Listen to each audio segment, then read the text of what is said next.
class. Today we're going to talk about Unit 1, Chapter 1, Section 4, which is angle measure. Our lesson objectives today are to measure and classify angles and to identify and use congruent angles and the bisector of an angle. All right, so today we're going to introduce a couple new terms. We're going to talk about the name, the description, symbolic representation, and a drawing of it. So we're going to start off with ray is a part of a line with an endpoint that extends indefinitely in one direction. All right, and so when we do this, it's going to look very similar to a line or a line segment. We're going to name it by 2 points that it covers. And here, instead of just a segment, we're going to put arrows on just one side and not on both, which would be a line. Okay, and so that one, if we did that here, oh, that's supposed to be a YT, sorry, or a WT, not a WY. There is no Y there. So that would look like this, pardon for the non-straight lines. And so that one extends through W and T, or we could call that one XT, ray XT. All right, and we also can see we could also have SX. So ray SX. An angle is formed by two non-collinear rays, which we're going to call sides, that meet at a common point, which we call vertex. So our sides are going to be done by rays. And so if we look here, we're going to have one side there and one side there. So we could have CA, ray CA, and ray CB. And we have our vertex here, which is a singular point. And so remember, a singular point is just by a capital letter. So C is our vertex. All right, so let's talk about some positions here. All right, an angle divides a plane into three distinct parts. So if we look here, if we're talking about this here, points C, B, and D all lie on the angle. So they are what creates the angle. If we look at our next part, it says point A lies on the exterior of the angle because that's on the outside of our angles. All right, and our last one here says point E lies on the interior because that's inside the angle. Even though it's past where our rays end, remember our rays extend indefinitely. So if we continue those out in both of those directions, point E is going to be on the inside of that angle. So let's put this information to use. Okay, it says name a point on the exterior of angle DEB. So if we're talking for problem 1, let's go ahead and find angle DEB. So I find my point D, that goes to E and B. So we're looking here at this angle and we want to find something that lies on the exterior, so on the outside of this angle. So if we look here, there are going to be a couple. We have our point G and our point F. Those both lie on the outside of our angle. A would not, because if we continue our ray, it goes straight through A. All right, so now let's put it to problem 2. It says name the angles that have B as a vertex. So if we look and we find B, which is our point here. So I'm going to give you one, or maybe I'll give you two today. So then you guys can go ahead and find the third one. So we're going to label these a couple different ways. So the first angle I see here is going to be labeled with our points. So we're going to show our angle by our little angle symbol. Now this looks like a less than sign, but as you can see, the bottom is a straight across, whereas a less than, the sign goes open more like that. So don't get those confused. So we're going to label this, I could label this G, B, A. All right, and then I'm going to look at one more. They also have some labeled by numbers. So B could also be a vertex here, and that is going to be our angle 5. All right, so I gave you 2. See if you can come up with 1 or 2 more for this problem.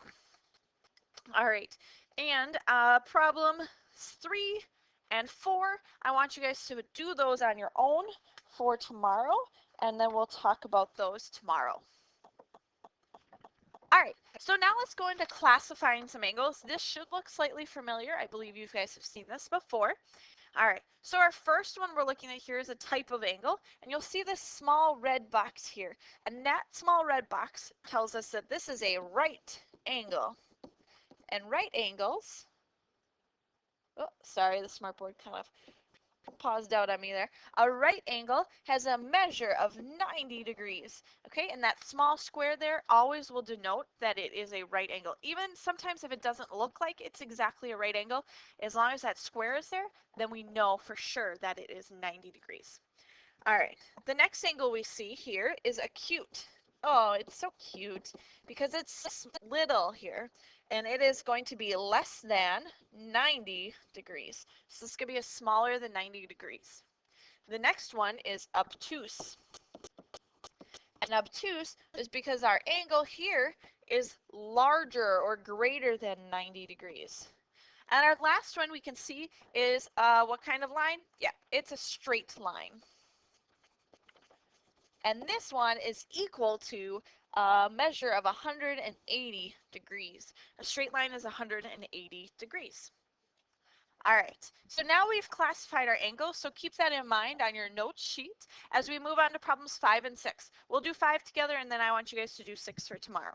Okay, so 5 says classify angle SYT as acute, right, or obtuse. So let's go ahead and find this angle. So angle SYT. So if we look here, is this acute, right, or obtuse? Well, I don't see any small square in the corner, so it's definitely not a right angle, and it's a small one, so this one is going to be an acute angle.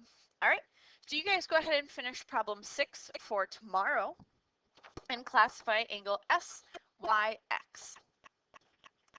All right, last big topic we're going to talk about today, angle bisector. An angle bisector is a ray that splits an angle into two other congruent angles. And the important word here is congruent. And remember, congruent means that they're going to be equal. And so we denote that with these little curved lines here. So one there and one here, those two angles are congruent.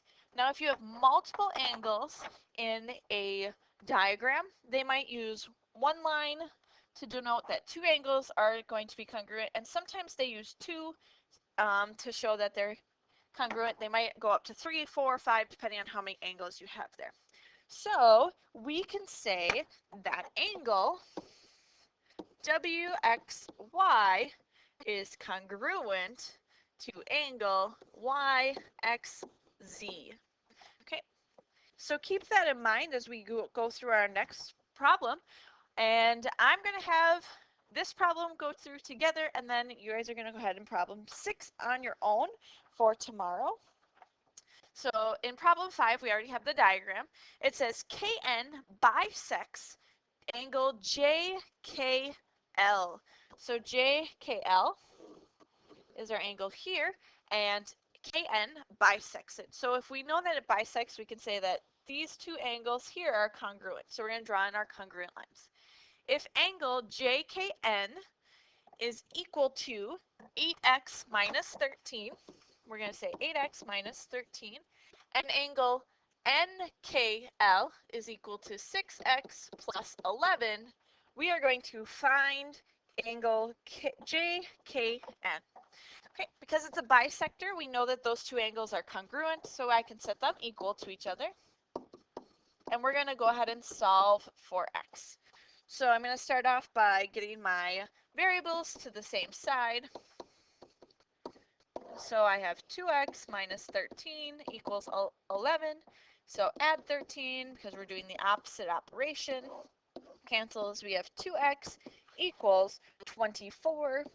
So we divide both sides by 2.